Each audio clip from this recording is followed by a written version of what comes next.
বিপদে বন্ধুর পরিচয়, এই প্রবাদ বাক্যটি কি করে আসলে চলুন একটি গল্পের মাধ্যমে আমরা আজকে পরিষ্কার হয়ে নেই। একবার দুই বন্ধু জঙ্গলের ভেতর দিয়ে হেঁটে যাচ্ছিল। হঠাৎ করে তারা দেখলো যে একটা ভাল্লুক তাদের দিকে তেড়ে আসছে। তাই দেখে যে চালাক বন্ধু ছিল সে দ্রুত গাছে উঠে গেল, কিন্তু বোকা যে বন্ধুটা ছিল এবং যে বন্ধুটা গাছটা জানতো না, সে ভাল্লুককে দেখে মাটিতে শুয়ে পড়লো মৃত মানুষের মতো, কারণ সে জানতো যে ভাল্লুক নাকি মৃত মানুষ খায় না। তাই সে মাটিতে শুয়ে পড়লো।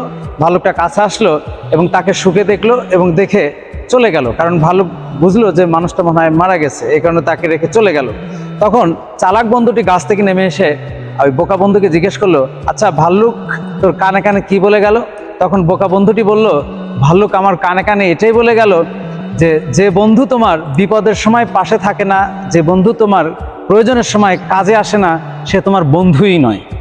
সেখান থেকেই বিপদে বন্ধুর পরিচয়, এই প্রবাদ বাক্যটির জন্ম।